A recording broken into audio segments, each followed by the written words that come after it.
with Jason Romero. And you could see the Sydney FC players were calling for the offside flag that wasn't forthcoming. A bit sluggish, Romero, to start this match. I mean, he's got in behind the Sydney defence and had a little bit of work to do, but it was a favourable bounce and he was in a good position. Pretty sluggish with that opportunity.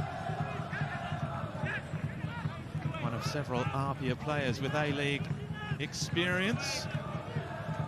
Last term with MacArthur under Mile Sturjovski, came in as an injury replacement, just the one goal in that time. Came against Melbourne City in a 1-1 draw. He also scored twice against the Goulburn Valley Suns in the last round of the Cup.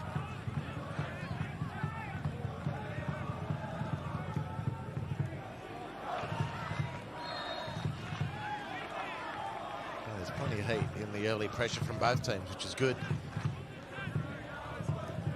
Sydney really testing APIA's ability to control and move the ball under close examination, and just holding on that front. But when they get the chance as well, they're looking to make sure Sydney can't settle. Luke Bratton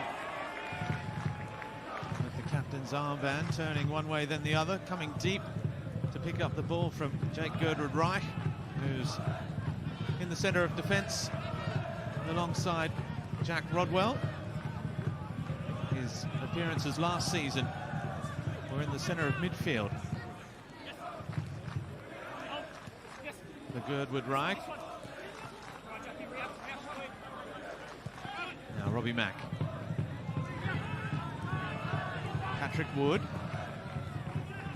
Preferred to Jaden Kucharski in the starting 11.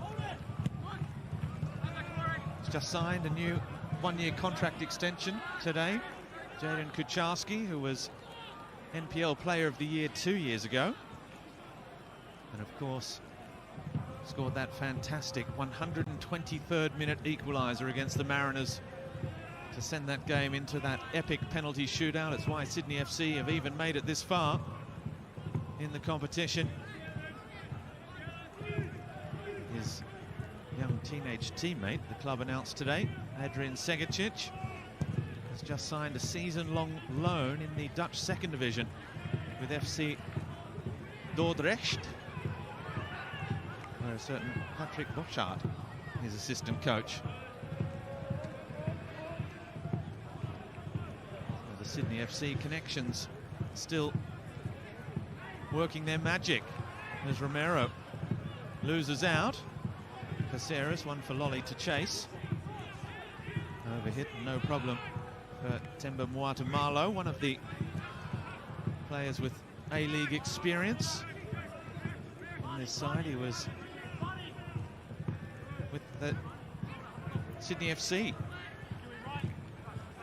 Made one A-League appearance alongside a certain Alessandro Del Piero back in 2014 in a 2-0 win against the Jets.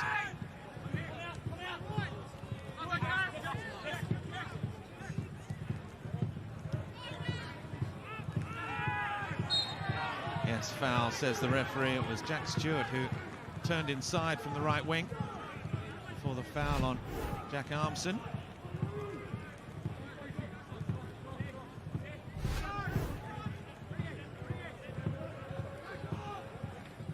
Farinella, the teenage midfielder for APIA, gets it back from Joel King, who thought Corey Brown was going to take over there.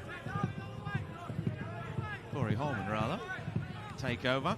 He does now.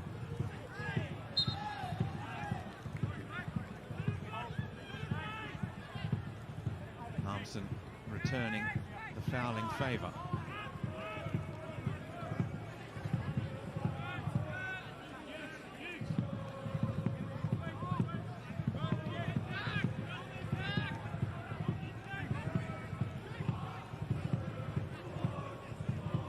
Girdwood-Reich with Adamson.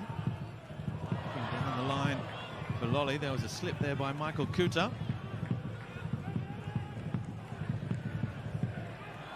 One goal in 21 appearances in the NPL this season for Kuta as APIA crowned New South Wales champions for the 6th time in their history, the first since 2017.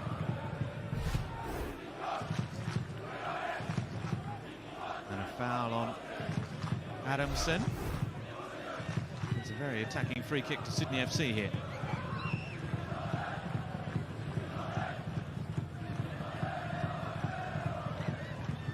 Josh Simons giving away the foul, the 29-year-old. He's the younger brother of Sean Simons. Speaking of brothers, that's Dean Buzanis' brother, Anthony, in goal. He was also on the books of Sydney FC, although never featured in an A-League match for the Sky Blues. Now he's trying to keep them out.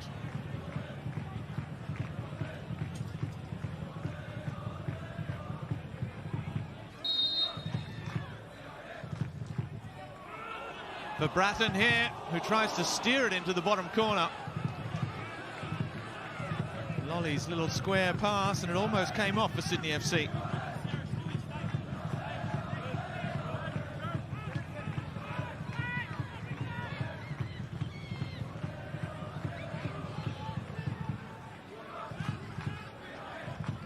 Well defended by APIA. Baronelli dispossessed. Duquino with a strong challenge. The number 18, the APIA captain. Playing with good purpose, Sydney.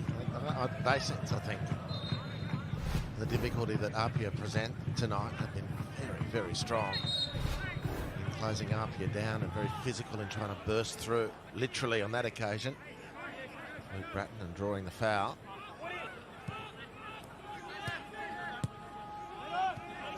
Socceroo Joel King, part of that World Cup squad.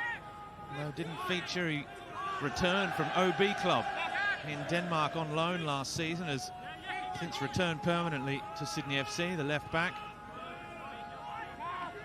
is replacing Diego Caballo, who's moved on, one of several players, you have to say, one of several senior players as well to have moved on from the club during the off-season. Stewart, a heavy touch, gets away from him. Holman with Wood, able to turn. Oh, the shot was mishit. I thought for a moment it might bobble past Buzanis, but the keeper makes the save. Both players in the lead-up losing their footing there. Was like a bit of ice skating. Ball squirts through to Patrick Wood. He didn't make the most of that shot. He couldn't get a purchase. Kuta had slipped over, which opened the way for Patrick Wood. What a great opening for Sydney. Big season for Patrick Wood, who looked to fill the boots of Adam Lafondra early last season when he was injured. Scored a couple of early goals, but didn't really go on with it. Still just 20 years of age, mind you. Rodwell. Back to Redmayne.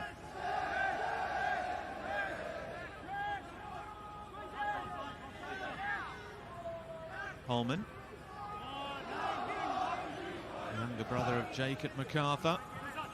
As that ball just asking too much of Pat Wood.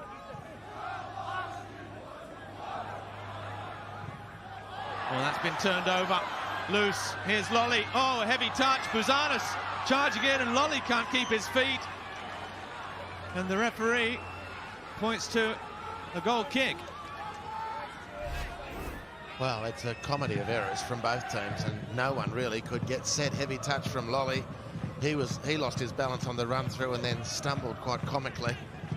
In the end, just can't get there. As a tap in for Joe if he could have maintained his feet. It was a poor pass out from Buzanis. Lions losing possession. The cards all fell from an APIA viewpoint, and Sydney couldn't capitalise. Well, the 43-year-old Ivan Nichevsky, like Buzanis, former Sydney FC. Oh, it's the turn of Moata Malo to get caught in possession. Here's Josh Simons with a good ball up the line for brother Sean.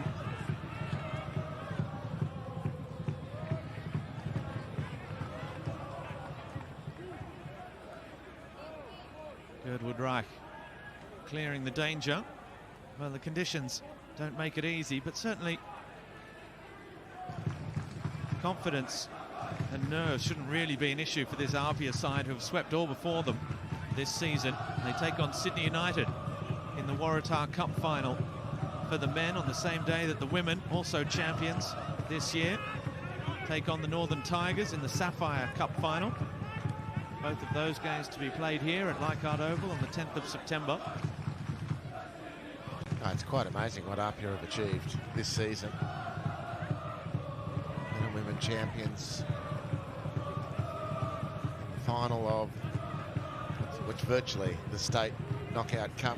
Of course, to their credit, the Waratah Cup is the state culmination of all the teams progressing as far as they could in the Australia Cup.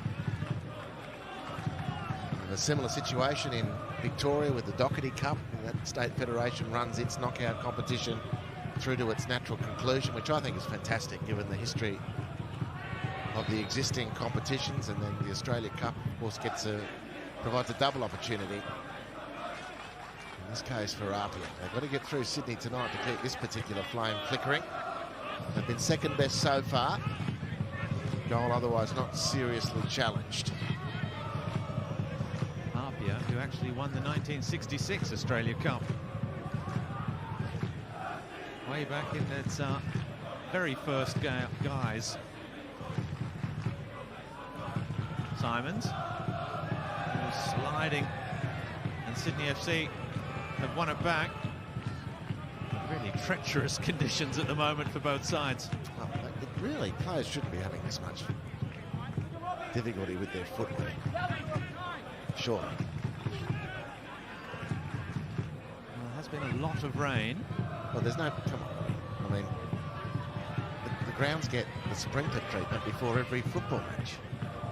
It's not been significantly more than that. The ball's rolling nicely. They need to get them. That touch is just heavy. That's half the problem. There's a couple of nice touches right through the middle of the park from Stewart. Romero, double teamed by Girdwood Reich and Adamson. Keely Adamson, the number 27, who made his debut for Sydney FC against the Mariners, and has held his position at right back, while Ryan Grant is still nursing that quad strain. Told Daniel Garb in the pre-game show that he should be right should Sydney FC make it through to the next round. No way through for Armson, and now Robbie Mack. Outside of the boot pass is perfectly weighted for Lolly. There's nobody in the middle. In fact, it was Wood for Lolly now. A little 1-2 with Mack. Caceres was also forward. And it is a dangerous attacking quartet for Sydney FC.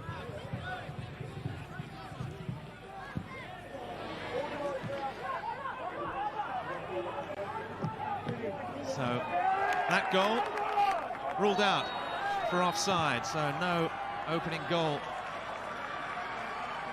for Western United. Riku Danzaki there, the former Brisbane Roar player, back in Australia.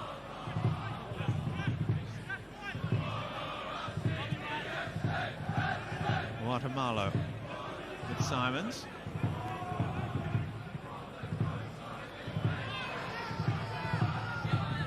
Keeping you right up to date with all the scores in the two other matches. That was Gold Coast Knights versus Western United. There's also the Mount Druitt Town Rangers, who are trailing by 1-0 against Heidelberg.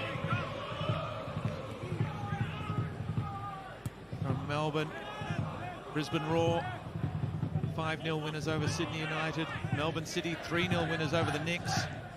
Western Sydney 5-1 over Adelaide United yesterday in a real demonstration. Metro Stars 1-0 winners over the Inter Lions, and the Melbourne Knights 2-0 winners yesterday as well. Oh, as Simons is caught by Mack, and Sean Evans has the yellow card out for the Slovak striker.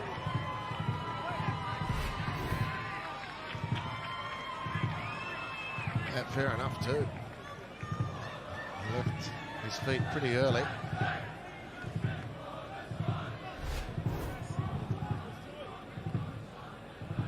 Let's head down to Daniel Garb, who's with us this evening. How is it down there pitch side, Garby? It's a whole lot better than it was at the start of the game, Robbie. Good evening to you. The rain has subsided a fair bit, just a mild drizzle at the moment, which is far more enjoyable for everyone here than it was at the start of the game. It hasn't bothered the Sydney FC fans.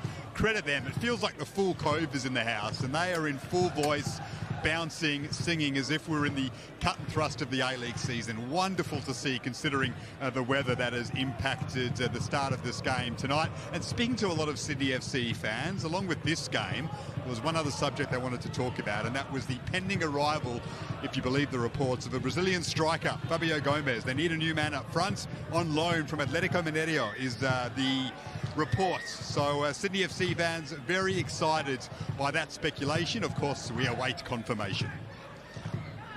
Fantastic, Garby. Yes, that will certainly put pressure on those attacking positions as well. Fabio Gomes. Central Coast Mariners announcing the arrival of a Colombian striker today as well in their ranks.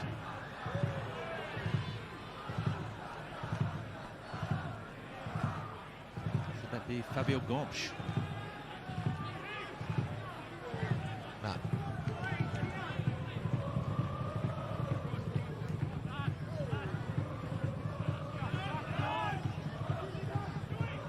Lovely turn from Stewart. Armson. Aquino just slipping. If there is any truth to that rumour, propagated by our own Daniel Garb. He's in the Mark Yanko register. The Austrian international who he played for Sydney, very tall but still elegant player. He's listed at 1.92 m, Fabio Gomes. Anyway, let's see if that one comes to any sort of fruition. At the moment, it's Patrick Wood's job, along with Joe Lolly, to get over the top of this very stubborn APIA team. 20 minutes have gone. There have been no chances created. There have been a couple of half opportunities because people have slipped over or turned possession over in defence. No real clear chances created by either side of note. Here's Jack Rodwell with his first outing of the season, his second with Sydney FC after a first season in Australia with the Western Sydney Wanderers. Lolly with Caceres, but it's well defended. Aquino, the captain for APIA, and a good switch of play. Rodwell, great pace to get across there against Jack Stewart. And now Girdwood Reich with Joel King. And Sydney play their way out of trouble. Yeah, well, APIA shouldn't have let them play out of the way, out of trouble there. Jack Stewart couldn't get onto the end of this. This is a good turn of pace from Rodwell, though, defensively. Timed it nicely. And they had 4 players there, APIA, as Sydney took possession, and they just shouldn't have let them play out as they did. And now Sydney settle, carrying the ball into APIA territory, putting more pressure on the home team. And Bratton able to find Joe Lolly on that far side. Accelerated running at Kuta, who did just enough and was helped out by Simons.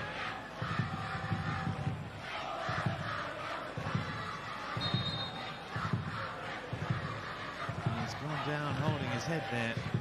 Joe Lolly as well. Was it a knock on the nose or the forehead when he ran in to Michael Kuta? Oh, clash of heads, very much.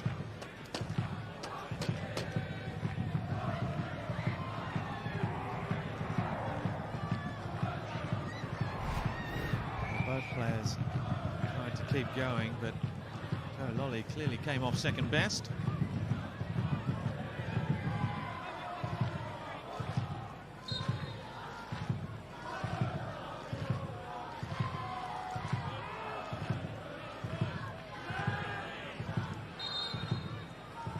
Farinella, 19-year-old, in the middle of the park. Just the one goal in the Premier League this season. Breakthrough year though, came off the bench against Goulburn Valley Suns.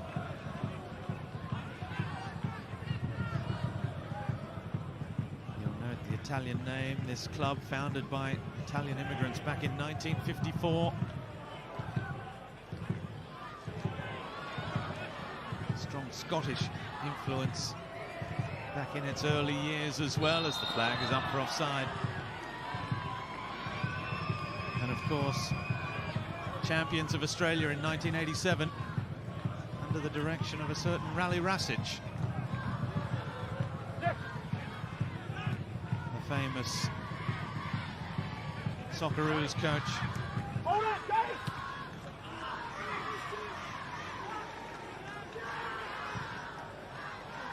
Switch of play from Askew. Little 1-2, Romero, that's nicely done. The cross in, Redmayne stretching, it was Cooter, the left back, getting forward. And Redmayne does well. Yeah, good hands from Andrew Redmayne. It might have been a nasty one. Good attack from APIA. Just struggled to get some players really driving into the box when the opportunity was in its earlier moments. As it was, Askew managed to get the ball in down the right-hand side and hit a nasty cross from a Sydney viewpoint. Very well diffused from by Andrew Redmayne.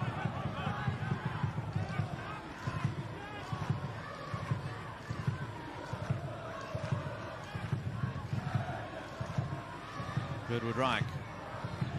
Lovely first-time ball from Adamson for Lolly, who had Pat Wood in the middle, waiting for it. It didn't come. But he's been energetic so far. Joe Lolly has put himself into some nice positions. He's touched a little off compared to his very high standards normally. Lovely turn from Caceres, and then dinking the ball up to the back post with Robbie Mack. A slip from Simons, just managed to get it clear. Now Goodwood Reich with Rodwell. Sydney can try and start to turn up the ante a little bit here. Nice turn from Mack. Oh, it's a great ball, lifted over the side for Adamson, down that right wing. Well defended by Sean Simons. That's a good bit of work from Adamson's. Lovely ball from Robbie Mack, as you say. He tried to put a trick on to beat that defender, and you appreciate the endeavour, congratulate the youngster. Bit of enterprise didn't quite come off, but Sydney set and come again. And it's Adamson again involved. Bratton for Mack. Tries to surprise Bouzanis. He had runners all around him, opted to shoot. In the end, comfortable for the APIA keeper.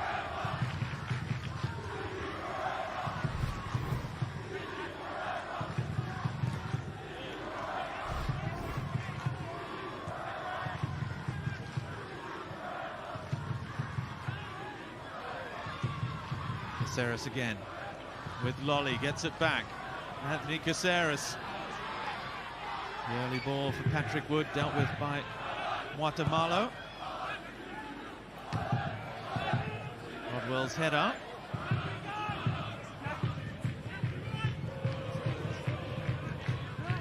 Simons with Aquino, who claims he was clipped by Caceres, and Adrian Aquino gets the call his way. Came through the ranks at APIA before heading as a youngster to Frosinone in Italy, where he played in the second division a decade ago.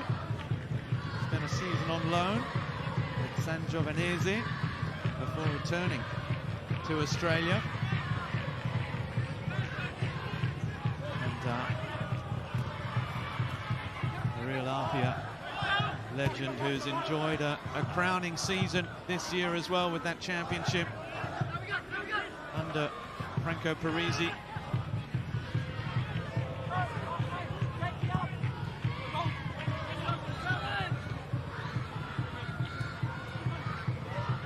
Corey Holman.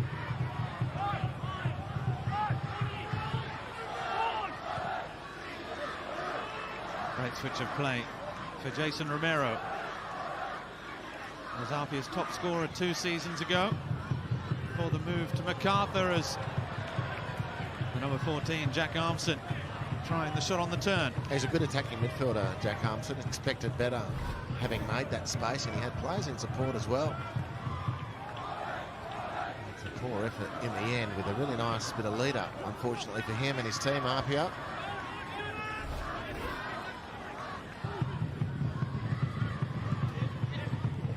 Just 24 years of age, Jack Armson spent a year at the Jets in the A-League, but did not play as it's offside against Pat Wood. 14 goals this season in 28 appearances.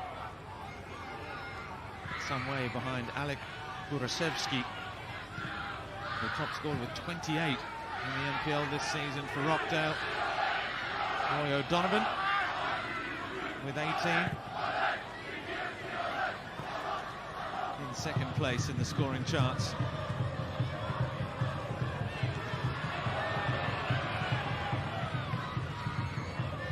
Romero with 6 in the league and 13 appearances this term.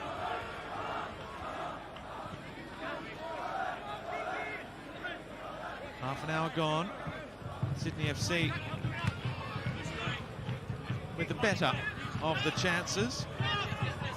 4 shots to 1 with 3 on target so far.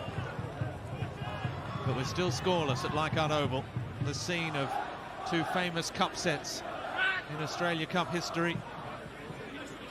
Mind you, Sydney FC are also very familiar with Leichhardt Oval. When Allianz Stadium was being rebuilt, they played 10 A-League matches here. 4 wins, 4 draws, 2 defeats. They've always played Australia Cup matches here as well. There's Romero. I think he tried to leave it under pressure from Rodwell. Appeals for a handball. Sean Simons leading those cries, but Sean Evans unmoved.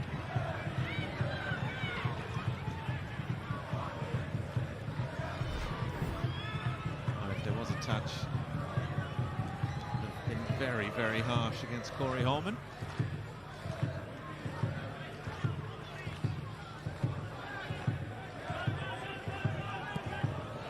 Reich with not the easiest pass back to Andrew Redmayne. And Jack Armson was the player just sneaking into Redmayne's field of vision. So he needed to hack away at that ball. It's a tough one for Redmayne, skidding and bouncing a bit higher than he'd anticipated. Good situation for APIA, a bit of pressure.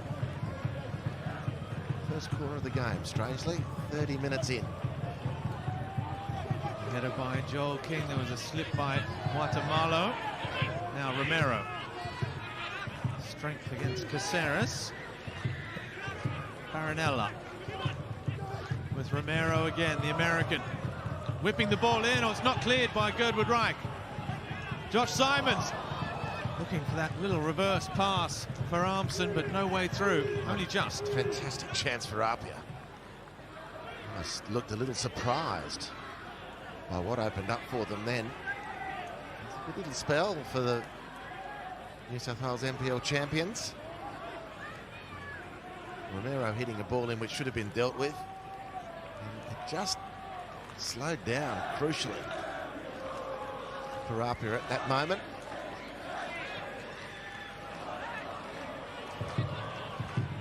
Josh Simons, the number 4 who was involved in that chance just seconds ago.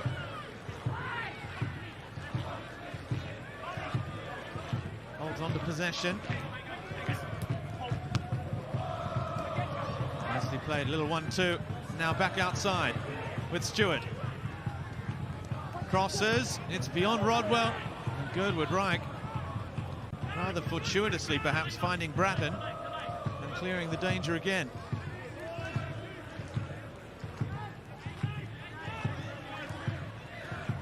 Little 1-2 with Askew and Stewart down the right-hand side.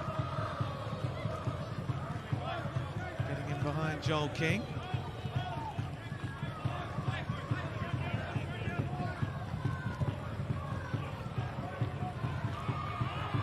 That big switch of play just overhit towards Keely Adamson. Great save by the ball there. Did you see that? Big tricky conditions. Oof. Sign him up.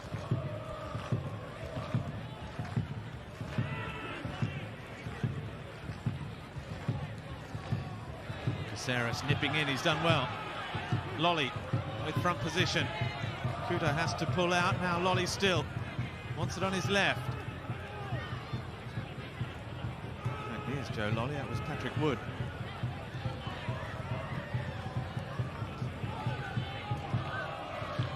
Now it is Joe Lolly. Coming inside on the left again, and this time Anthony Buzanis with the save.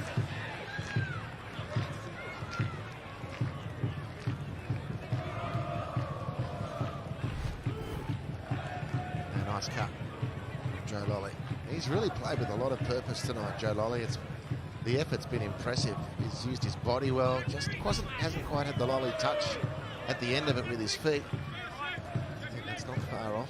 You would not want Joe Lolly finding that touch anytime soon. He's been the most constant threat for their defence so far.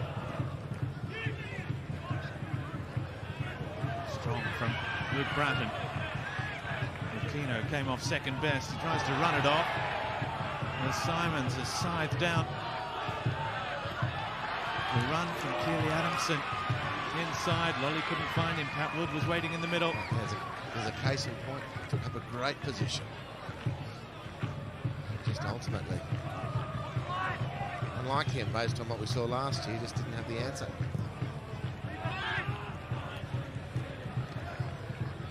Just given straight back again by APIA there. 9 minutes before half-time. Holman. It's it back from Adamson.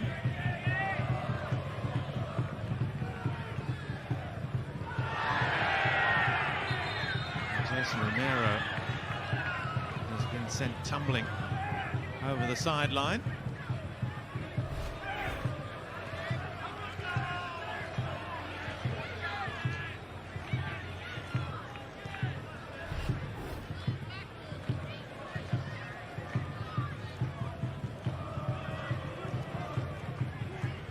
Asking the question of Sean Evans.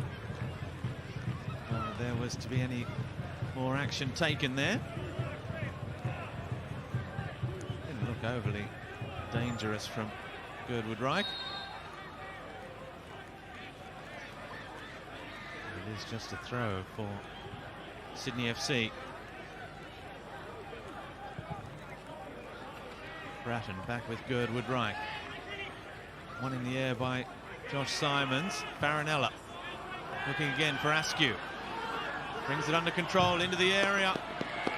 Robbie Mack back doing the defending, doing it well. Very good from Robbie Mack. Nice ball from Farinella. Askew again continues to impress. Just lacked that little bit of zip, I guess, into the box. The conviction and determination to really make that next move there a definitive one, and it just gave the opportunity for Robbie Mack to slide in and see the ball out for APIA's second corner. Armson drives it in low. Which was a nice dress rehearsal for this throw. Askew wants it quickly. Full of confidence. There's the header from Sean Simons. Is saved comfortably by Redmayne. Dakota Askew, the 27-year-old right back, wearing the number 23 for APIA, got his first goal of the season last weekend. The icing on the cake goal against St George to secure the championship.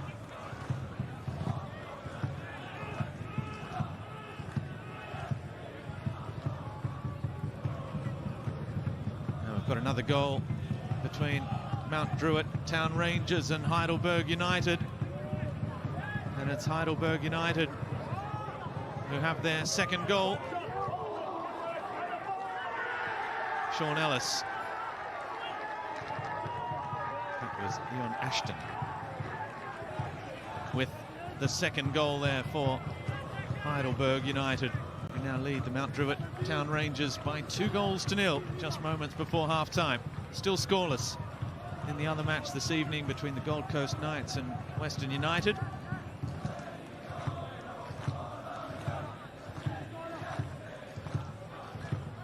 Still scoreless here as well at Leichhardt Oval. Joel King gets the better of Jason Romero. Big APIA, number 9, putting the pressure on Luke Bratton. And sees the throw on this near side. Just over 5 minutes to go in the first half.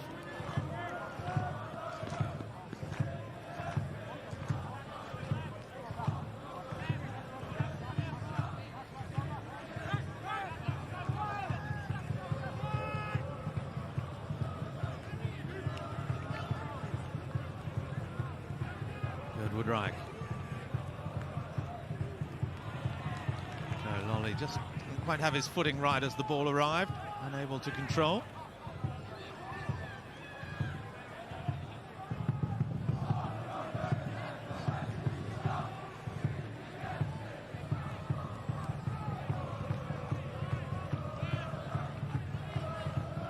Holman under pressure finds Rodwell. Now Mack.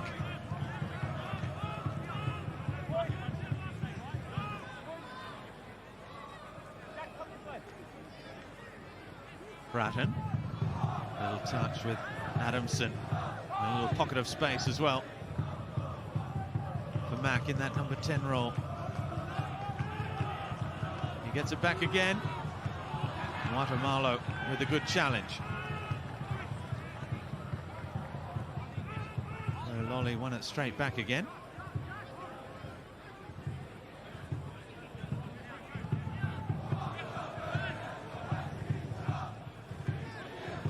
Robbie Mack, he's got space outside with Joel King, who drives it in low. And Patrick Wood, as the flag is up for offside, to spare any blushes. He didn't know too much about it, I don't think. It wasn't very convincing, was it? APIA stretched. Sydney, on balance, the dominant team in this first half, and looking to ram home that dominance here. It was Patrick Wood who had strayed offside anyway.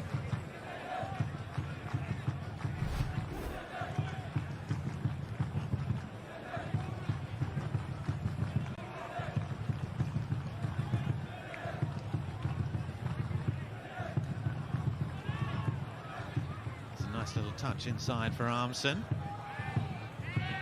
Simons comes off second best against Caceres. And the effort from the youngster Corey Holman just skewing off the left foot and away and out for, in the end, a goal kick.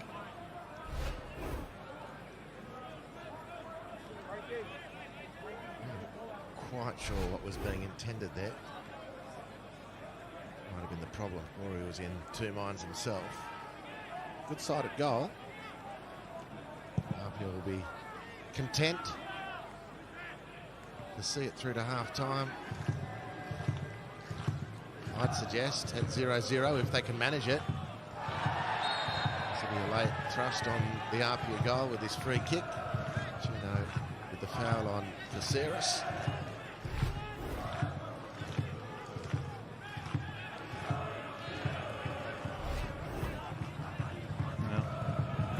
Ball or player to get past Aquino there. Lolly. Cross in, just too high, headed away by Guatemala. Lolly again, well defended by Sean Simons.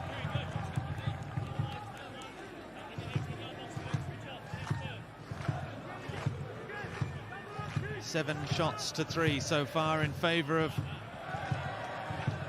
Sydney FC. Josh can't keep brother Sean's heavy touch in play, so it's out for a corner down in front of the stand where the Cove Sydney FC supporters have congregated there behind the goal. Joe Lolly, in it comes. Good ball as well, cleared by Askew. And Cooter at the second attempt. Jack Stewart hooks the ball clear, and Adamson was under pressure there from Romero. Couldn't afford to miss it, didn't. Mack. Caceres and Wood in the middle as Lolly goes past Cooter. He says it was a dive.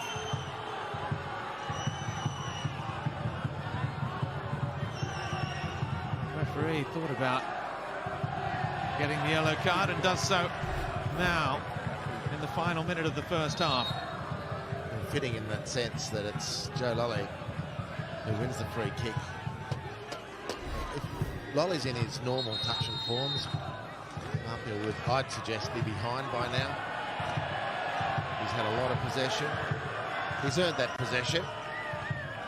And done well. It's another yellow card for coach Franco Parisi. He's really been very persistent tonight, Joe Lolly, just without his normal quality at the end. See if he can deliver something here. Split the teams going into the sheds at half-time.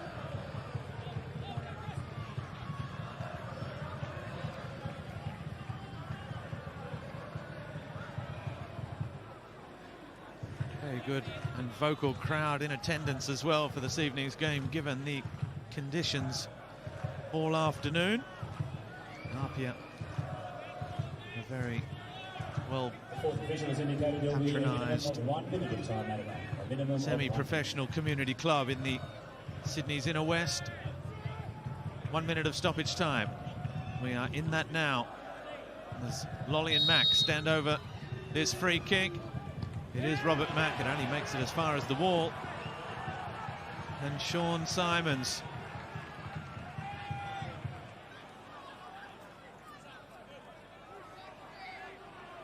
And throw.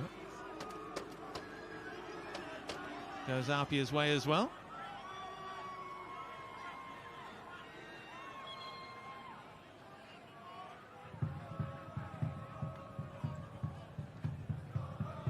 That will be just about the last action of this first half, I suspect. Kuta with the throw up the line. Girdwood Reich. Baronella thumping header forward from Sean Simons in the end. And that will be that at Leichhardt Oval, in which the A-League side, Sydney FC, had the better of the chances. 8 shots in total, 3 on target, but they're being held scoreless at the break by the freshly crowned New South Wales NPL champions, APIA Leichhardt. Half-time, APIA 0, Sydney FC 0. Said Sydney FC with the best of the chances in that first half, just couldn't ice it in front of goals. Slip sliding away there at Leichhardt Oval. It's been willing as well. We'll be back to break down all the first half action and bring you the goals from the other games tonight. It is the round of 16 in the Australia Cup.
Well, it has been wet and it has been willing. The boys throwing their bodies around, but they're sliding away as well. There's been plenty of that with the rain falling at Leichhardt Oval, sliding around. It's like they're on ice skates some of the time. Maybe get some bigger sprigs in. Welcome to the halftime show. I'm Scott McKinnon, joined by Alex Brosk and Daniel McBreen. What do you make of it so far, Brosky? Your boys look like they're in control. Just struggling at the very end to finish it off and get it into the back of the net. Is that just early days in the season, or a bit of those conditions creeping in as well? Yeah, I think a bit of both. I think you can see both sides. When they get into attacking areas, players are slipping over, or that final touch, final ball is a bit heavy or not weighted properly. So, look, I think it is the conditions. It's been difficult. They'll be more used to it, and I think we'll see a more settled, more flowing game in the second half. But, look, pre-season for Sydney as well, so they're still obviously not there yet. And I think while it stays, nil or APIA, they've been well organised. They're not, really giving much away. Sydney have had a few chances, but I think while it stays nil or, they'll fancy themselves to pinch something. What do you make about some of the challenges out there as well? I mean, is that something that... Typical wet weather challenges? Yes, typical wet weather challenges, but also trying to, I guess, ruffle the feathers of the A-League side out there as well. I mean, they don't just want to... Yeah, you want to let them know that you're there. You want to, put the doubt in the mind that if they want to turn you one time, if you give them a good challenge, well, they might think twice the next time. So you want to put that in. But they've been playing some good football as well. Sydney's obviously had more possession, more shots, and probably on a drier pitch, some of those occasions where they have turned and looked to get the shot off, the footing's not going to slip away. They might find themselves ahead, but they've got to keep persisting, as Broski said, and adapt to the conditions for the second half. And it's starting to, ease off that rain, which is good. So hopefully it drains and those guys can get going. Let's have a look at some of the chances, shall we? For APIA Leichhardt, who, as we mentioned, they're riding high after winning the New South Wales NPL trophy over the weekend. They've had a few little goes, a few shots at it. Broski, you're liking what you're seeing from some of their attackers so far? I mean, they haven't really put Redders under much pressure. The most pressure he had was when he skied one in the air and it went over the back. Yeah, that's right. But look, I think they have enough quality. Uchino in midfield, he's got great distribution. He gets the ball out to your Armson, Stewart, Romero's. These guys have been quite lively, and I think at any moment that they've got the quality. This is a bit unfortunate here, Rodwell getting across in cover, but they've got the quality that they can hurt Sydney FC. I think, and again, while it stays nil or, they will fancy their chances. But look, I think Sydney, for the most part, have controlled the game, have moved the ball quite well. It's just in that final third it's been lacking. All right, well, let's have a look at Sydney FC and how they've had a run at it in that final third. And most of it has come from Joe Lolly, really. He's been up and about, just obviously can't finish it off, Macca, at this stage, but he's been a real energiser bunny for them, hasn't he? Yeah, he has. He's been looking to get and twist and turn and run at players. You can see there both players, both the defender and attacker, going down. And this is where I think on a night like this you could see an opportunity or a goal come from, where there's a mistake, a slip, a poor touch where it skips off the surface. Yeah. And I think Harp said it in the commentary here, it was a calamity of errors from both sides. Just when you thought Sydney had a great opportunity, a heavy touch. And it's just... the conditions, I think, are playing a real big part in just a general little bit of sloppiness from both teams. Makes it hard, as we said, difficult to turn, to twist, to find that good combination with a good touch. And you see most of the stuff is on a stretch, on a slide, and off balance. So it's been a tough one. We saw Paddy Wood have one as well, where he looked like he was over the ball. His foot just slipped out from underneath him, and it ends up being a really weak shot at goal. But for someone like him, I mean, Daniel Garb gave us the info that they're looking to sign potentially a Brazilian striker. I mean, for him, it's got to be an opportunity to do something here on this stage and make it harder for Steve Corica to shift him out of that position. Yeah, of course, and that's what we mentioned pre-game, that these opportunities you have to take as a young kid, because you know that if they are in the market for a new number 9, a Brazilian, he's going to play. If he's fit, he's going to play, and you need to give the coach reasons to delay that as long as possible. And the only way as a striker is by scoring. Yeah, it's a pretty simple formula, isn't it? You did that for quite some time, and you stayed up the front, and you're the record holder still, aren't you, for Sydney FC in goals scored? I was there long enough. Yes, he knows, of course. He doesn't want to toot his own horn, but here we go. There are the match stats. You can see the possession-wise, Sydney FC right up there with 60 8 shots to 3, shots on target 3 to 1, and they've got the expected goals in their corner as well at 0.35. Do the maths on that as you will. Do you expect it to open up a bit more? And Macca, can you see Sydney FC going on with this one? Oh, look, I think if they do manage to get a goal, obviously then APIA have to come out and that might create more space. But, you know, I can't, at the moment, I think I said just before we came to half-time, I said I think I can see this one going the whole way. Going the distance. Yeah. And they've got a specialist in that regard too with Andrew Redmayne at the back. He loves it. He's probably thriving for it. Can't wait for it. Let's have a look at Mount Druitt and Heidelberg United. Now, Heidelberg burst out of the gates. They got the goal early on, and honestly, guys, we thought from this moment on it was going to be one-way traffic. You got to say, the boys from Mount Druitt, they fought their way back. They had a few chances, but again, the hand in the head in the hands there. Can't believe it, but yeah, look, Kane Shepherd again fires it, bounces off the post. They finish it off there. I mean, you'd expect this to go the way that we expected, don't you think? Because it has been a tough old time for Mount Druitt this season. It has been, and when it started, we were saying that if Heidelberg get an early one, this could be anything, and that's exactly what happened. So, I mean, for Mount Druitt, not the ideal start, going behind early. They have, to their credit, had a few chances, like you said there, but overall, Heidelberg have been the better team. They've moved it a lot better. They've had more chances. And I think they should go on to a comfortable win. And we've seen some fierce challenges in that one as well, so that one could get rather spicy. I expect maybe one of the cards to turn red in the second half. The final one, Gold Coast Knights up against Western United. Now, this has been a highly entertaining affair up on the Gold Coast. Every time we looked at our split screen, it was the Knights really challenging, and this was the biggest chance of the first half. Off the post, and a great bit of reflex action saves there from, is that Tom Heward-Bell in there from Sydney FC? The backup keeper has got his gig now, and a few opportunities then went the way of Western United. There was one, Riku Danzaki, who looked or was judged to be offside. Jeez, it was touch and go, wasn't it, Macca? It was very close, yeah. Look, Western United have had more of the play, and you see that on there. That must have had some wicked swerve on it. But Western United have had more of the possession, but more of the shots have come actually from Gold Coast. But this is a really entertaining, tough affair. 0-0 probably doesn't really tell the full story of how action-packed it's been at both ends. So I'm expecting to see some goals in this one because there's been some quality play from both teams. Yeah, some quality saves as well. And we also did notice that Scott McDonald was going off his nana on the sideline as well. So expect that one to get very spicy. The score, though, is 0-0 at this stage. And the weather is cleared. It looks beautiful up there. Yeah, as you said, Macca, Western United with most of the possession. Look at the shots, though. 10 shots to 6, and it's 3-2 in terms of shots on target.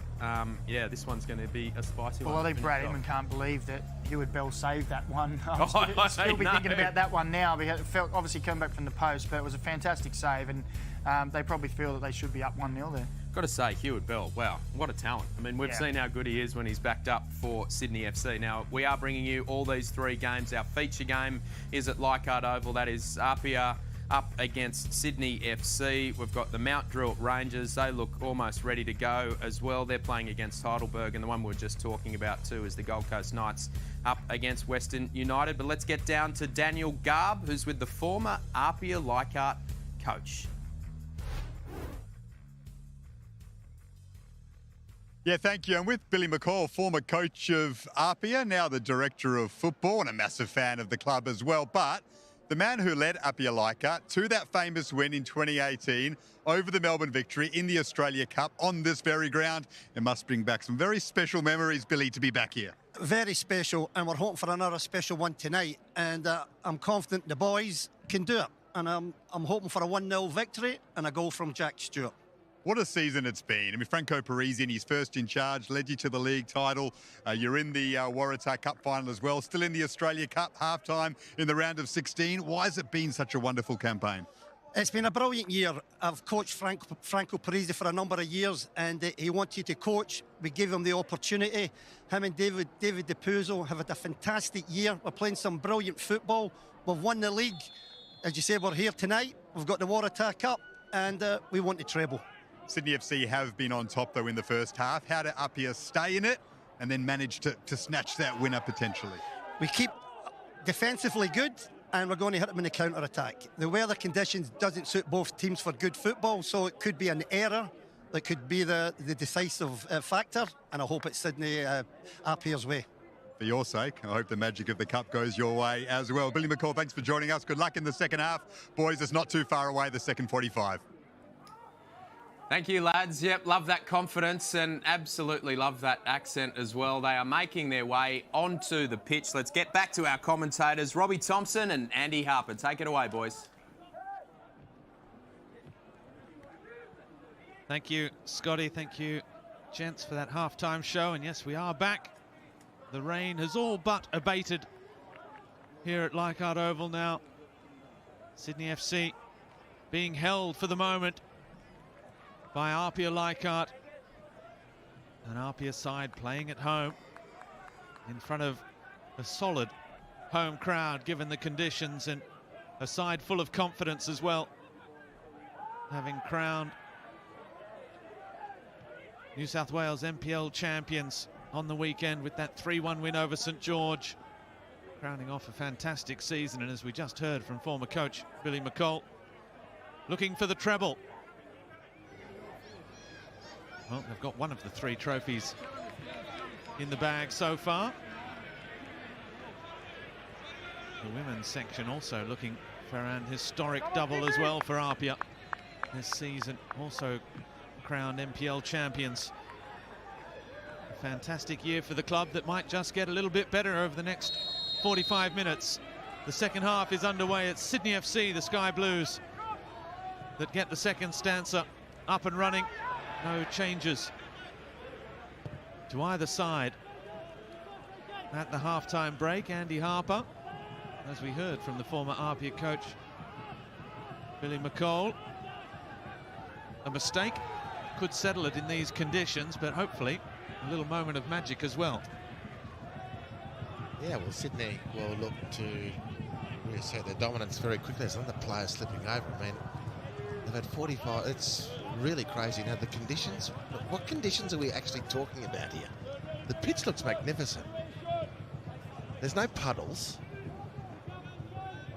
There was a lot of rain. There was a lot of rain in the hours leading up to kick-off. But it was Sean Simons who slipped that time.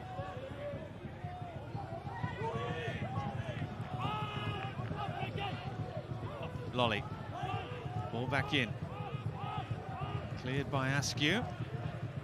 For Romero to chase. Keely Adamson, the 20-year-old right back, can only send it into touch.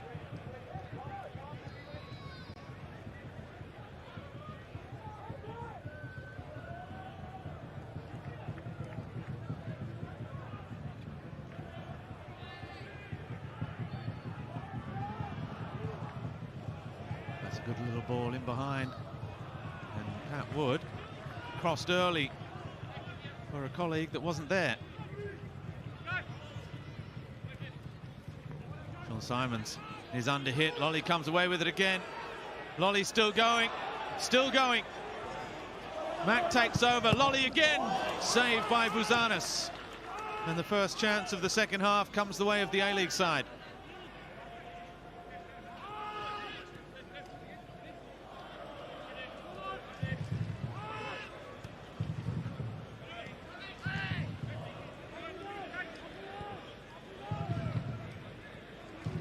Jack Rodwell, Jake Girdwood-Reich,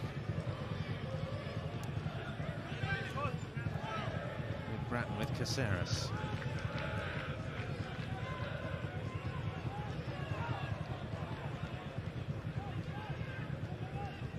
Rodwell trying to accelerate play over the top, and a good one for Mack, who helps it on the way to Patrick Wood. Laid it off for Joe Lolly, but he couldn't keep his snapshot down. Yeah, rushed effort.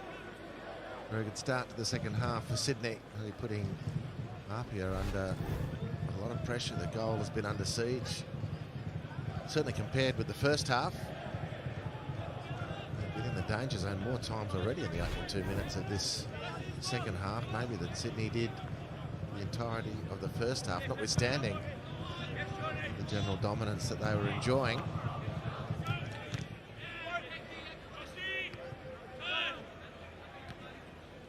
Josh Simons with the initial header.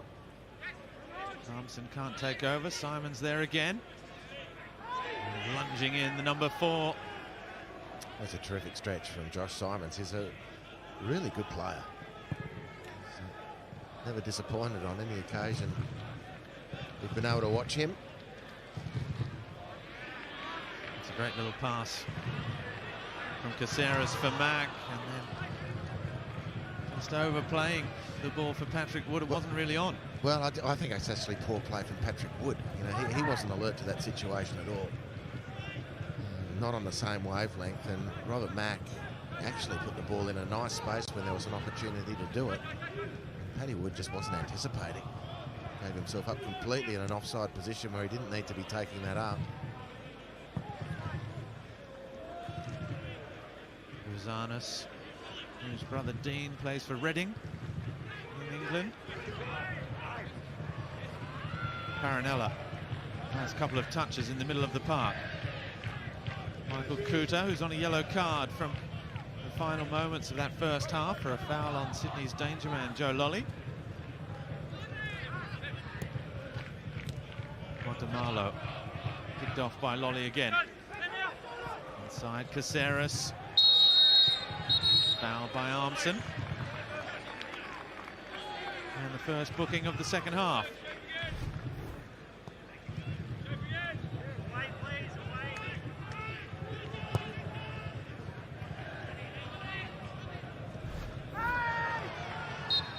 Joins Kuta and APIA's coach, Franco Parisi. In the book, confirmation of the yellow card there for Jack Armson. And a dangerous free kick to follow for Sydney FC. Really difficult. Robbie Mack, Joe Lolly, Luke Bratton, all three would fancy themselves from here.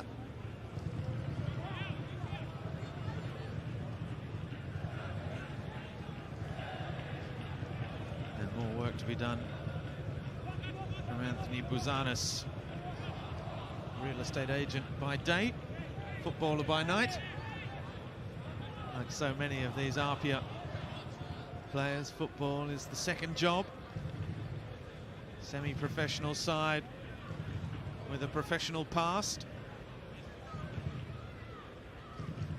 Won the Waratah Cup back in 2017 with APIA. Bouzanis, 27 years of age now. And it's Lolly, and it's straight down the middle. One of the easier ones for Anthony Bouzanis to deal with today.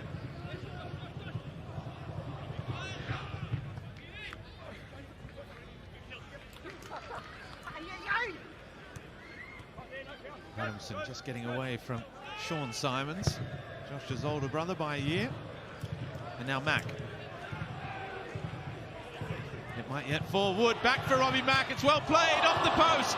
Bouzanis got just enough on it. And now Sydney come again with Lolly. The Rabone across, only as far as Aquino.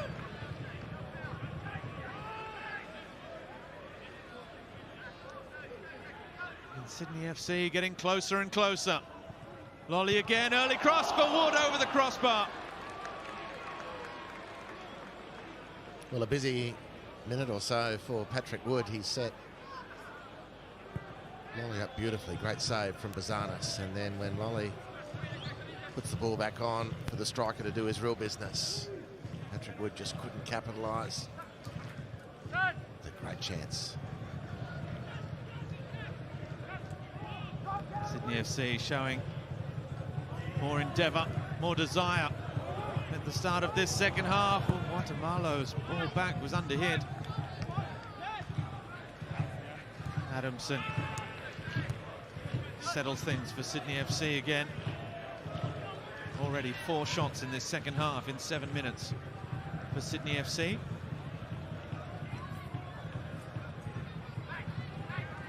That effort off the post as well. Bouzanis denying Robbie Mack.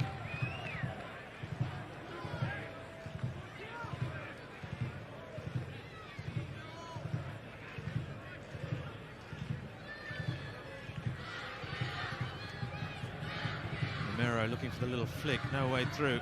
Sydney FC come again. Quick feet from Caceres. Oh, nicely done, Anthony Caceres! Oh, superb goal!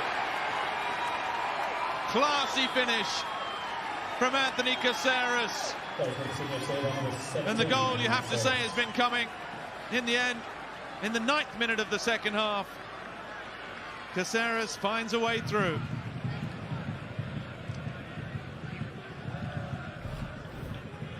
Well, when he's doing his thing, he makes football look so easy. It's the mark of a great player. He picks the ball up deep. He just skips past one. But a feint to sell Simons to beat the second player, and then Caceres with the whole goal to aim at, threads the ball past Pizzanis and inside the right-hand post. A beautiful goal from a fine player. And the damn wall has broken every sign that was going to happen since the second half resumed. Sydney clear by a goal. And APIA's hopes of a third famous cup set have been dealt a blow early in this second half. Now we'll see if they can respond. Adamson does well in the challenge with Sean Simons, who's wrestling for everything. Josh Simons with the header. Okino. That's nicely played. Gets it back from Simons. Inside with Romero now. Carinella. And now Askew hits it well. Always rising, and Andrew Redmayne not called upon. That's a wonderful effort from APIA to come straight back after conceding the goal. It's their best move of the match. Beautiful interplay, with the main charge being led by Messina. And then Askew again, continuing to impress. Can't keep his shot on target.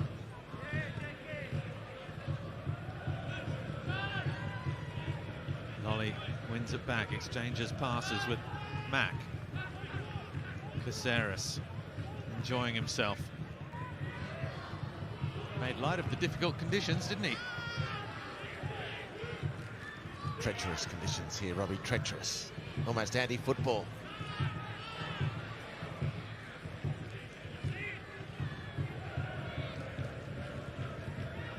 Here he is again, Anthony Caceres.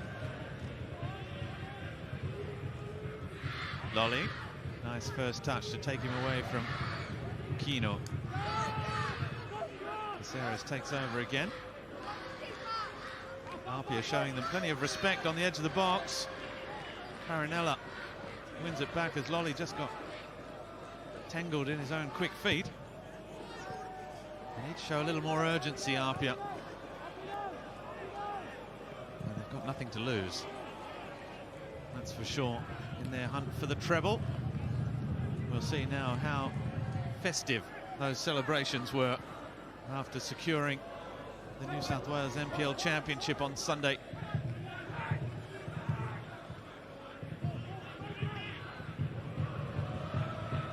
The expected goals reflected on the scoreboard. Sydney have been the better side. Sydney 13 shots, 6 on target. That effort from Askew, which fizzed over the crossbar, just the 4th effort from the NPL side. Caceres.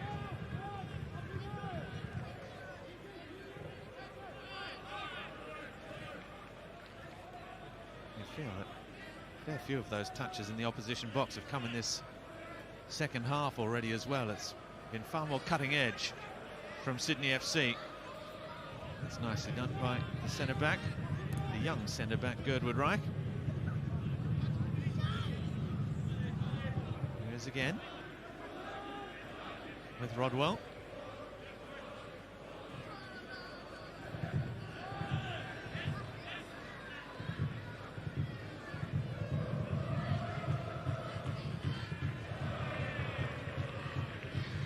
Mack. Ball in, one for Wood to try and chase. APIA get it clear.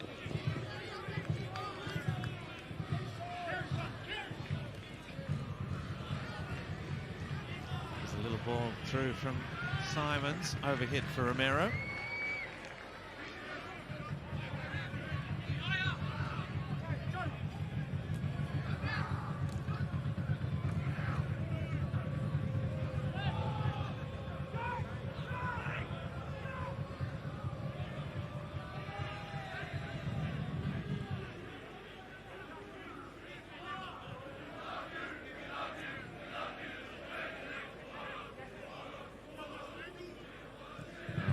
side of the hour mark in our 3 matches, and Gold Coast United almost taking the lead there. There was a shout for a pen, turned away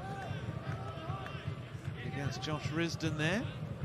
Still scoreless between the Gold Coast Knights and Western United, and still Heidelberg United 2 in Sydney's West. Mount Druitt Town Rangers 0 in that 3rd match. Looking to join in the Australia Cup quarterfinals, Brisbane Roar, Melbourne City, Western Sydney Wanderers, and then 2 more NPL sides, the Metro Stars from South Australia and the Melbourne Knights.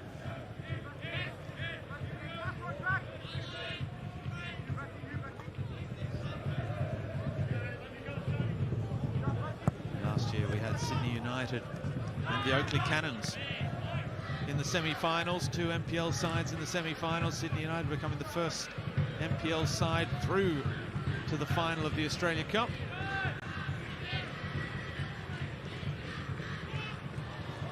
The little ball over the top for Caceres will be no problem for Buzanis. In the end it was MacArthur Bulls under Dwight York at the time that secured the win by 2-0.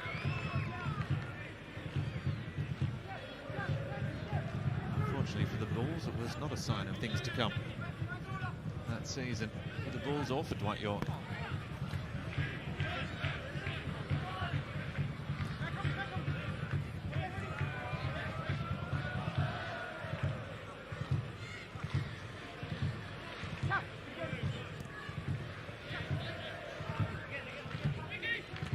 Sydney FC right in control now of this one.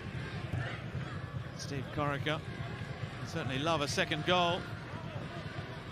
Keely Adamson trying to get the better of Michael Kuta.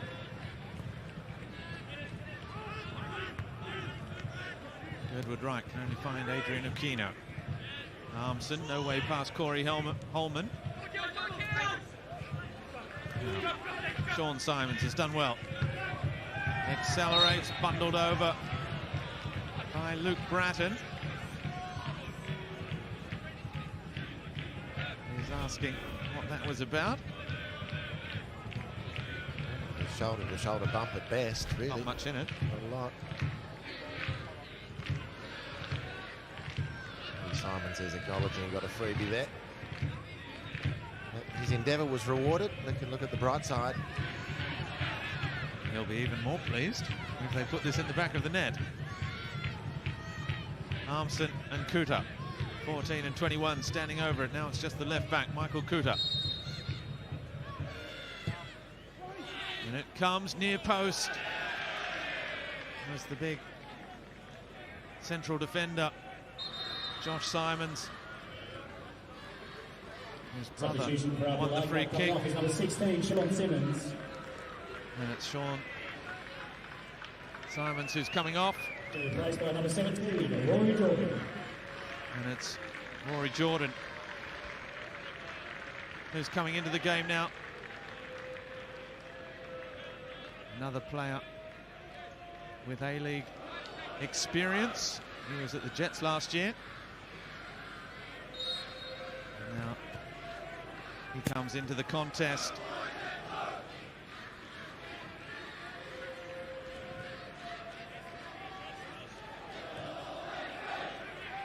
Got one A-League appearance to his name. It was 2 seasons ago with MacArthur. 13 minutes against Melbourne victory back in the 21-22 season. And 6 goals this year, along with 5 assists. So an attacking option off the bench in Jordan.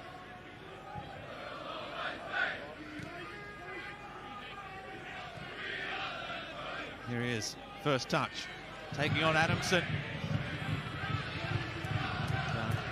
Positive football, but very well defended as well.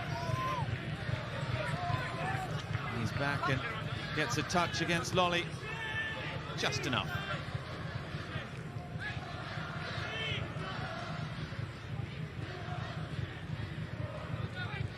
Marinella with Askew.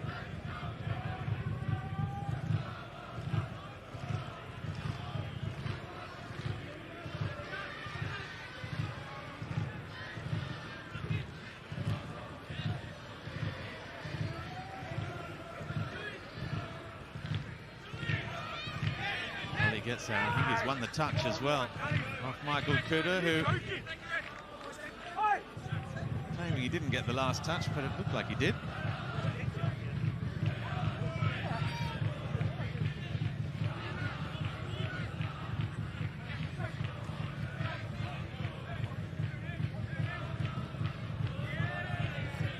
To Redmayne.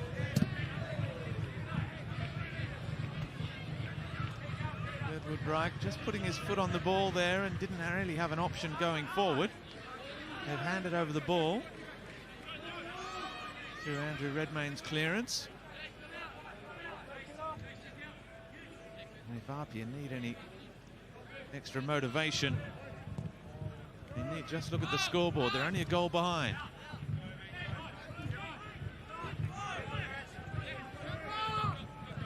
This crowd would love to get behind their team if they showed them just a little bit more endeavour to get back on level terms here. Yeah, they just need to find that little bit of warmth. They've just looked half a yard off. They've been well organised and they've had some promising moments, but really just half a yard off speed-wise to really hurt Sydney. Reaction times just not quite with the same sharpness. But they're still in it, well and truly, maybe. For now, Lolly, or perhaps not. Patrick Wood with a crisp finish through the legs of Anthony Bouzanis. Played in by Joe Lolly, who's been at the heart of just about everything good for Sydney FC. And now the A-League side are well and truly on their way. With 25 minutes left to play, they lead APIA by 2-0. Yeah, it's a good finish. Joe Lolly's been the constant thorn in the side. Kuda, again, was a little bit off as the ball was arriving at Joe Lolly. And then slipped again. He couldn't recover. The laneway was open. The ball put through the laneway by Joe Lolly with great expertise. And the finish was an expert one as well from Patrick Wood. Not quite between the legs, but a clinical finish from Wood. He was on the score sheet against the Mariners in the round of 32 as well. So goals in back-to-back cup games for him.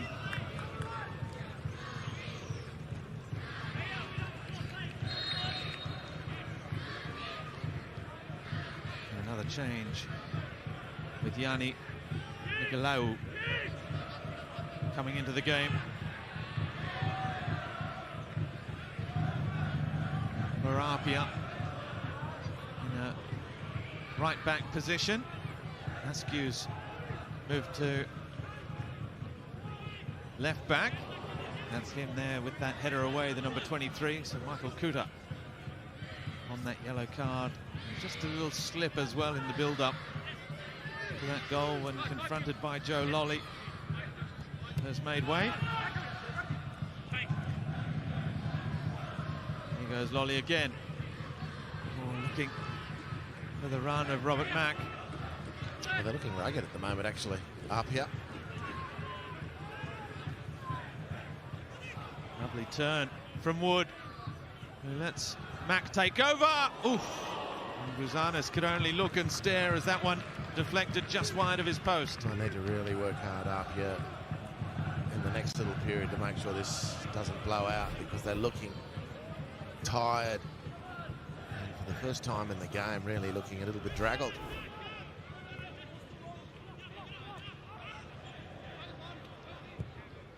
Bratton's ball, back post, the header from Girdwood Reich, the young central defender, palmed away by Bouzanis. Good save from Bouzanis, comfortable one.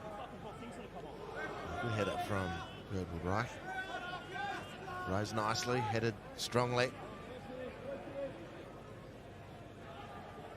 19 years of age. There he is attacking that one as well. The header by Josh Simons. Bratton with Caceres. Lolly. Foul there by Farinelli, yes, says Referee Sean Evans.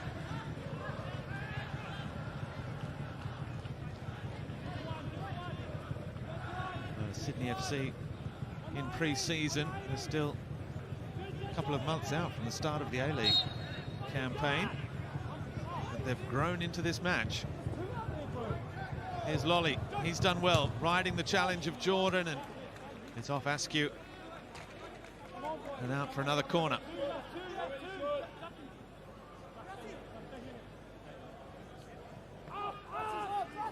Taken short, Caceres.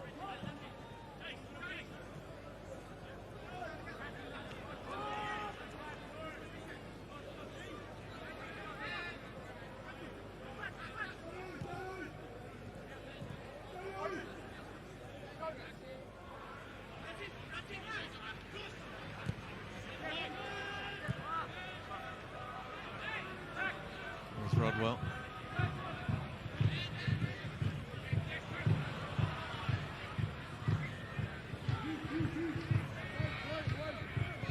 Rodwell under pressure, a little pressure from Jason Romero. Puts it out. If APIA had to set up a grandstand finish here, they need a goal sooner rather than later. Perhaps it can happen here. Armisen hits it, and it stung the palms of Redmayne. Here he is again, looking for a little 1-2 on the edge of the box. Caceres, beautifully done. Patrick Wood's touch, just too heavy. Not an easy one as he tried to take it in his stride. No, not easy at all. And nor was a save from Redmayne. He's got a beaut left foot on him, Jack Armisen. Just had that bit of swerve, which Andrew Redmayne worked that bit harder.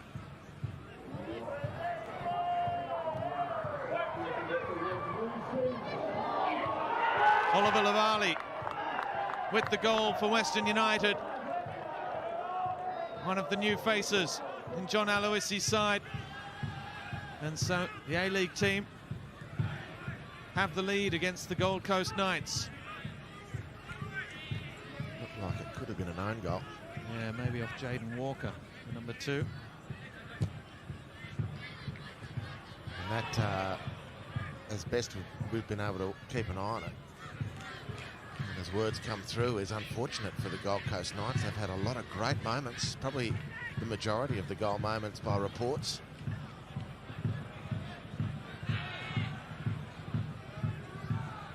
Well, APIA can't have too many complaints so far in this one, as Jack Stewart's effort curls beyond the top left-hand corner without requiring any work from Andrew Redmayne. They've been largely reduced to those sort of speculative efforts in this contest, barring that last real effort from Armisen, their best strike of the match.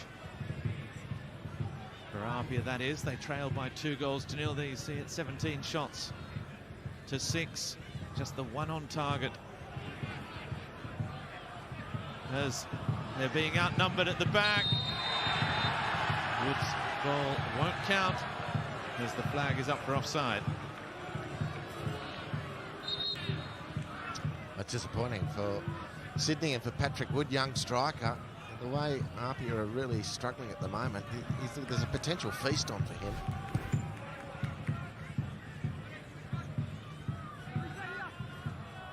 Just about a yard, half a yard offside. See changes coming on the Sydney bench.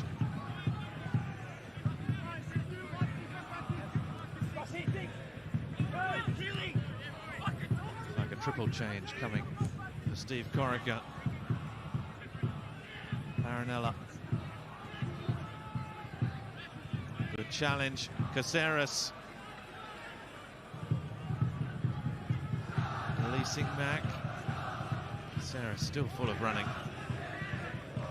Rutino with Rory Jordan. Low. Jordan again. Bratton wins it back though. No way past Simons for Lolly.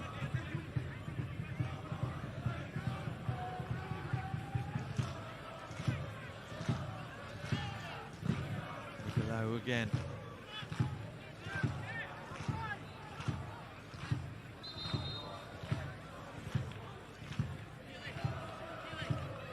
With just over 15 minutes left to play in regulation time. Those changes come now. And it's the young guns. Mitch Glasson wearing the number 19.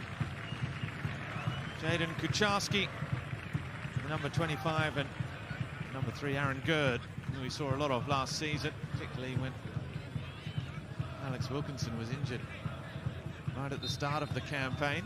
Aaron Gerd was thrown in at the deep end. Sydney FC coming off, number 6, Jack Rodwell, number 12, Corey Holman, number 19, Patrick Wood, Holman number and 3, Wood Aaron Gerd, all number making 19, way. Glasson, number 25, Jaden Kucharski. Mitch Glasson comes from a sporting family. Dad was an Olympian in lawn bowls. Is that a Commonwealth Games?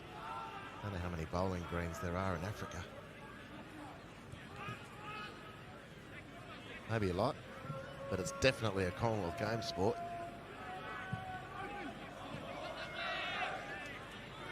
Here he is.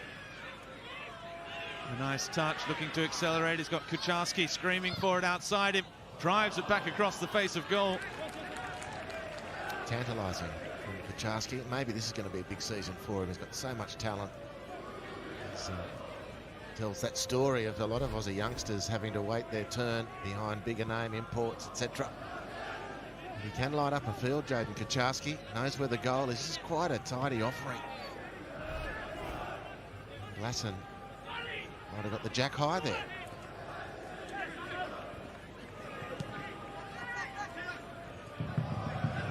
Askew diving in. Here is Kucharski. These APIA players will know him well from his time in NPL with the Sydney FC youth team as the header. Oh, great stop. Robbie Mack cuts it back across, and somehow it's not an own goal off Guatemala. But another little cameo from Kucharski there driving through. Yeah, good save. Robbie Mack wonders how. It's a really, really good save. The more you look at it from Vazanis. Kucharski couldn't get the telling touch. Either Mitch Glasson, but Robbie Mack was also on the score sheet in the round of 32. Couldn't add to it there.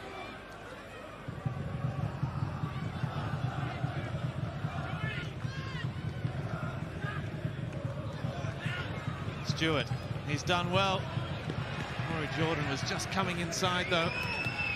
Yeah, and I fancy just mistimed his run. Just went a little bit early. Did Rory Jordan. He's quite sharp on his feet, actually. And had he just maintained that composure and could have received the ball a little more comfortably, he might have done some damage. 2-1 changes things completely. Sydney haven't been able to put it away just yet. APIA unable to get it there. It's with Jordan though. Drives it back in, or Redmayne comes and goes back. Was there a hand there from Girdwood Reich? Offside. Well, that was a little hard-in-mouth moment for Sydney FC.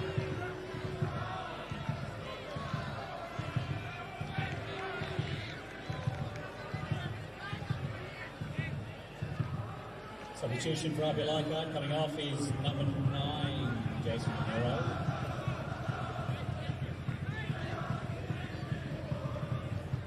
Changes for APIA.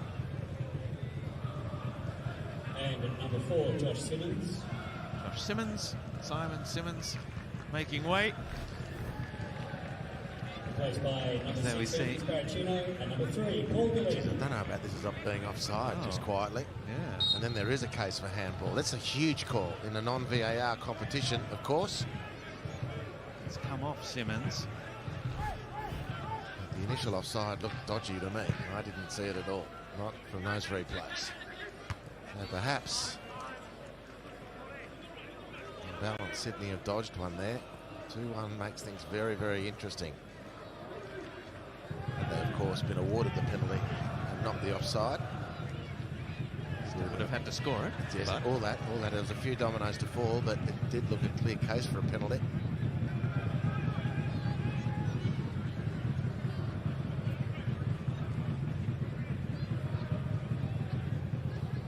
Kucharski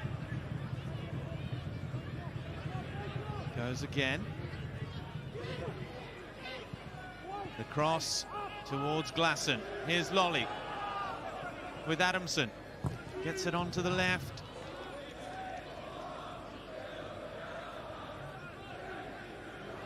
Paul Galimi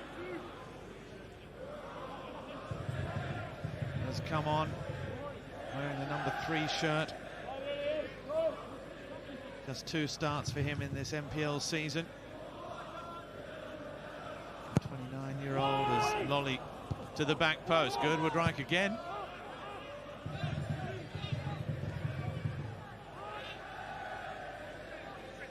Jack Stewart, the lone striker for APIA. From defending that corner anyway.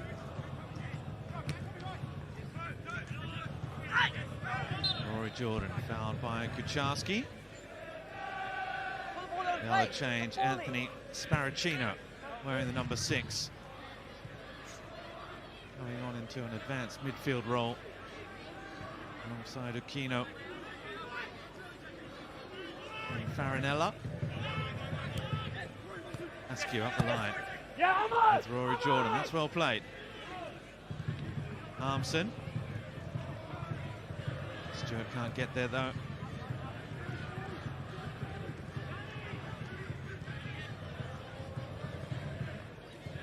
Switch of play for Askew. Kucharski takes over.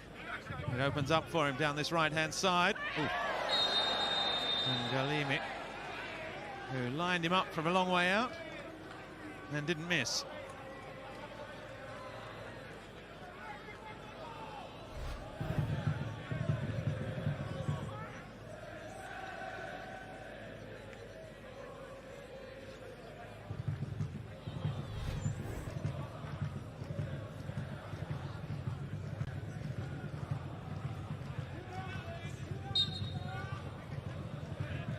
Latest player into the book.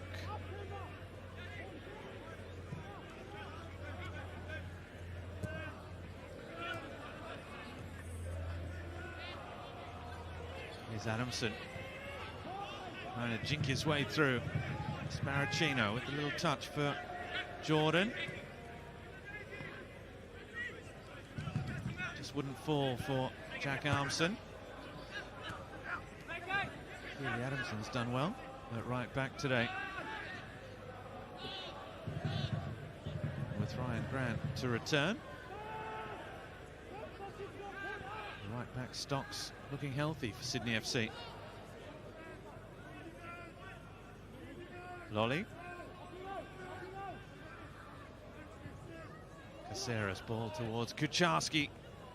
Put the little nudge on Askew first and then leapt. That's a good, with that sort of pressure on him, Askew did well again. As the ball was scooped in, really by Caceres. And defended that well under pressure.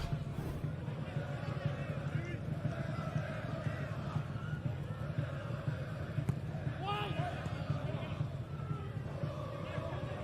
Askew just hesitated there as the ball got away from him. Here he is again, back with his keeper.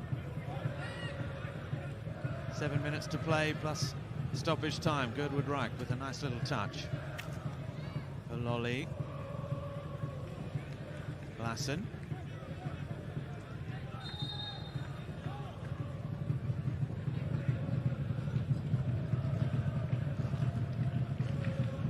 Another substitution coming now, and it's another very exciting youngster.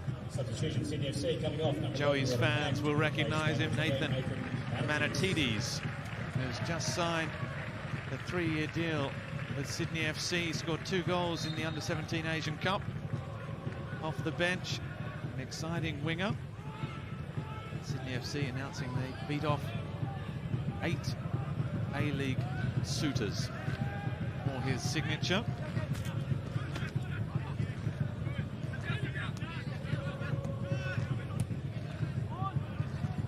A chance to stretch his legs there. Askew in front position.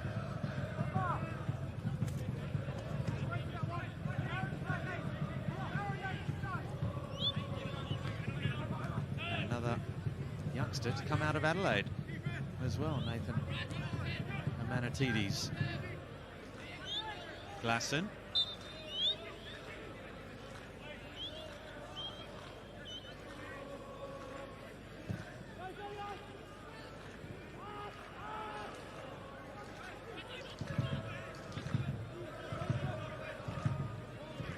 There's a lively player, Jaden Kucharski, coming looking for the ball. We've got a lot of attacking options on the pitch at the moment. Amanatides gets to the byline, cross in, comes again. One way, then the other. The cross cleared. Bratton driven in. Oh, and he's just felt behind that left hamstring. As soon as he hit that. Well, good direct, exciting play from Amanatides. We watched it in green and gold in the Joey's efforts in Asia, in Thailand. Just keep an eye on that. Slight twinge, if it is that, for Luke Bratton. Need to be kept under observation, you'd imagine.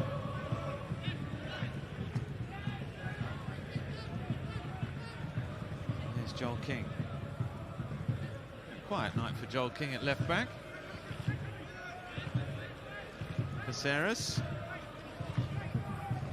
He scored. We'd like to extend our appreciation to sub-1 opening goal. That effort from Bratton. He just felt behind that left thigh immediately as Amanatides getting down to the byline. Less than 4 minutes to go in regulation time. Bratton, he seems to be moving freely enough.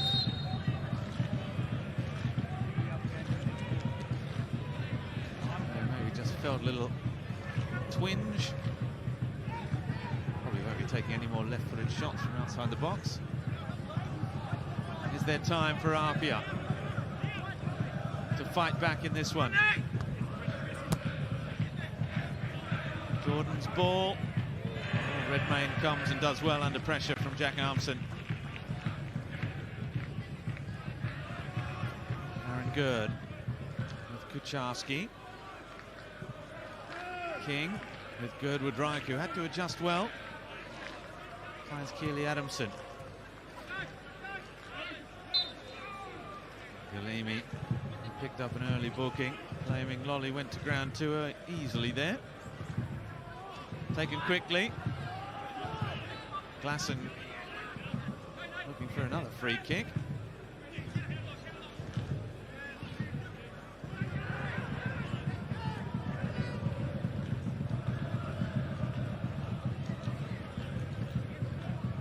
Baronella. Fouled by Kucharski.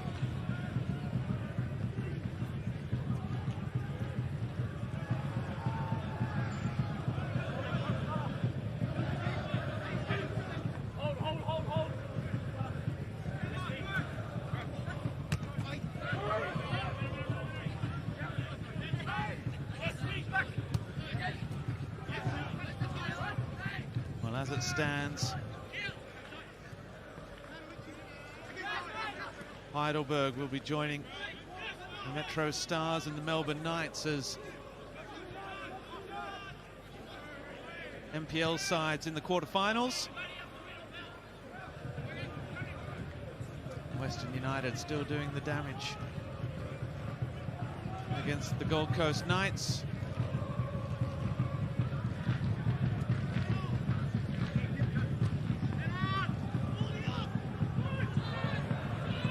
Goes Lolly, just playing it through towards Glasson. Flag up for offside.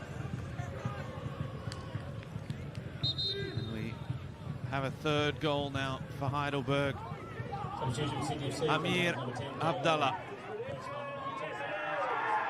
with a cool finish in the first minute of stoppage time at the end of the 90. Heidelberg are on their way to the quarters as Sydney make a final change. Matthew Scarcella coming on to replace Joe Lolly, who's got through an excellent 89.5 minutes. If you look at it in that respect for his pre-season preparation. Scarcella, who returned to Sydney FC last season after a spell in Greece with Tanti.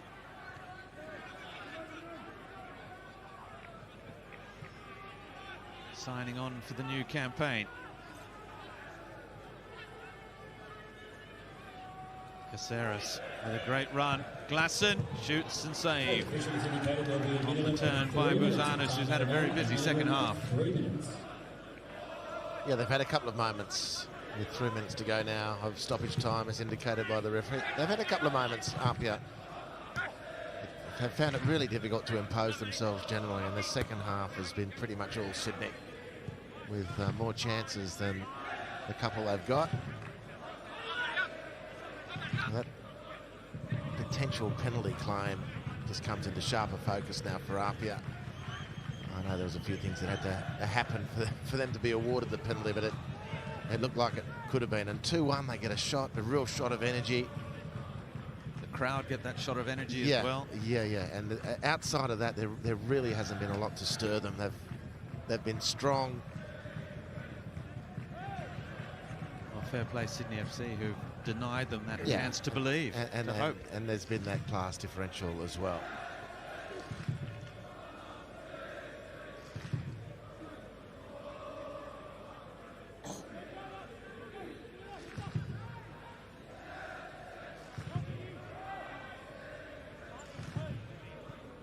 Well, a couple of minutes left here at Leichhardt Oval. There's to be no third famous cup set for APIA here.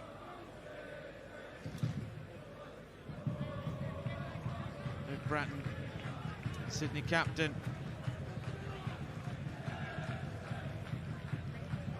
Still going strong after that little twinge behind the left hamstring.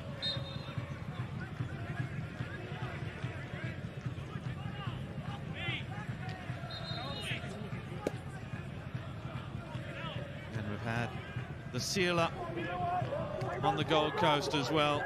Western United, the youngster Matthew Grimaldi, just dinking the ball through, despite the best efforts of Shelford Dais to clear off the line. Western United 2, Gold Coast Knights 0. Heidelberg, it's over there. They have won their round of 16 clash. Yellow card for Sparacino.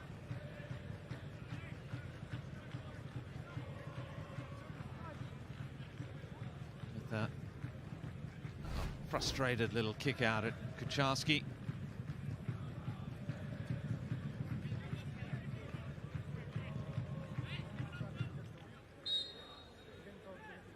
And just seconds remaining now for Andrew Redmayne.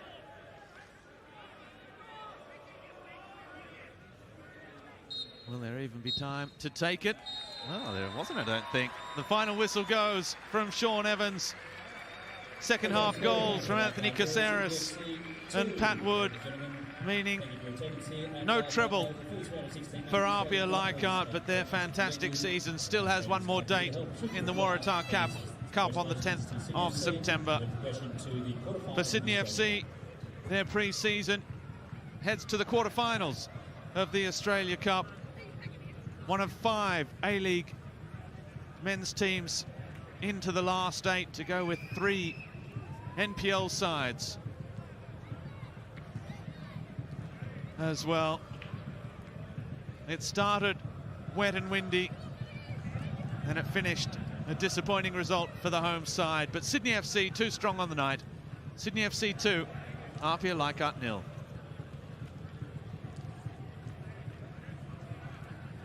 Well, Pat Wood Got a couple of early goals last season. Excellent for him to get on the score sheet. Could have had a couple more. Sydney FC denied a couple of goals as well by Anthony Bouzanis in the APIA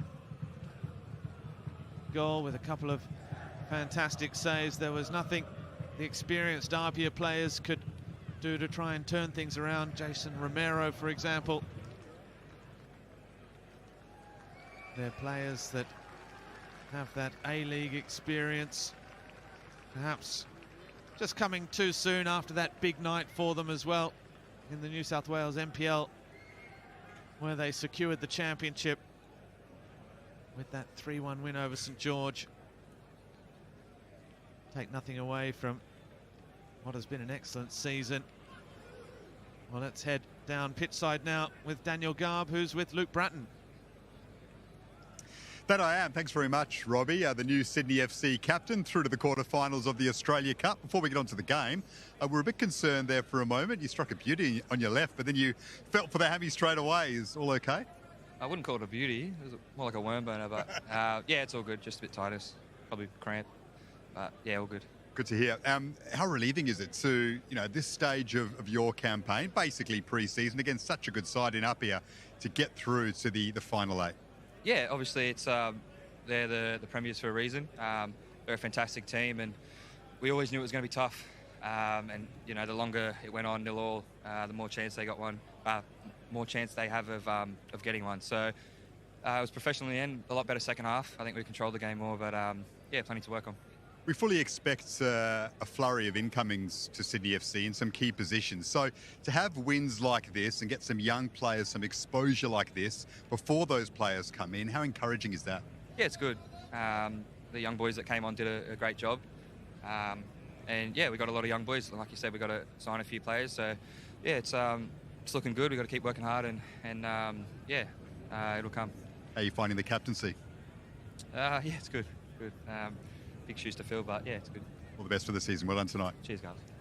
Luke Bratton there. We'll now bring in a former Sydney FC player and a key part of the APIA Leichhardt side, and Themba Muata-Malo. Themba, commiserations on tonight. You've had such a wonderful season, but what was the difference this evening? Well, at the end of the day, like they train every day. They're in a professional environment, and in the first half we were fresh. I think we looked good. We held our shape pretty well. Played some good football at times when we got the ball. But as the game goes on, they're training every day. Their fitness is going to come through. We've had a very long season, obviously the longest NPL season to date, with 30 rounds. And yeah, we got one more game now with the Waratah Cup. But yeah, look, I can't fault the boys. Like we've worked really hard all season, and obviously getting the premiership. And then yeah, this is always going to be a tough one against a really, really good side. And Sydney FC is one of the best teams in the A-League, so it's always going to be tough. You've spoken about the physical aspect of it. Does it start to get grueling mentally when you're playing so many big games in the league and the Cup, now the Australia Cup?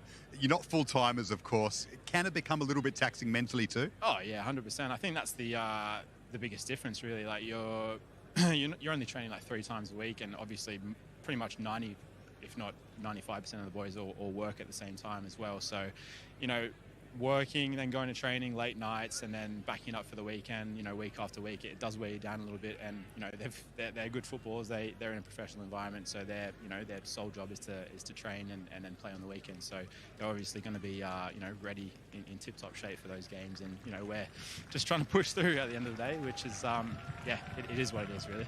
At the same time, it must be a thrill to play on a stage like this whenever you get the chance. Yeah, 100%. I miss it. I miss it a lot. Being at this level, playing these big games against really, really top players. But you've seen some of the boys out there tonight. You've got Jason Romero, who was in the A-League this season even. Jack Armson had a stellar season, probably one of the best seasons I've seen in NPL levels from a midfielder. So there's top players in here. It's just about getting that chance, going up to the A-League level, and then being in that environment. There, it's just a matter of time to get onto that level and then show how good they are, really. Thanks, Themba. Commiserations on tonight, but all the best for the Waratah Cup. Themba Muata-Malo from APIA Leichhardt there. Sydney FC victors tonight and through to the quarterfinals. Thank you, Garby. Yeah, well, you heard from the skipper there, just that professionalism that they face when you come up against a team like that. I mean, is that just what you guys noticed as well, Broski? Just as Harps even mentioned in the call, just that half step faster, it kind of makes a big difference, especially in the second half. The rain stopped and the level just went up from Sydney, didn't it? It did, and look, it is what you expect. You expect in moments, certain moments in the game that quality will shine through. And look, there's not many better here than Anthony Caceres. I mean, we highlighted Ninkovic and the quality he had yesterday.